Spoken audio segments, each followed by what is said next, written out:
কাজে আজকে দেশে কোথায় সরকার, কার কাছে আমি বিচার চাইব?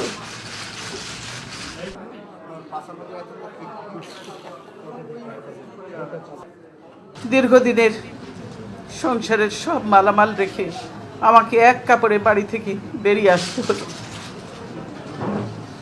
বের করে দেওয়া হলো। আজকে যেভাবে আমাকে অপমান করা হয়েছে, ঘরের দরজা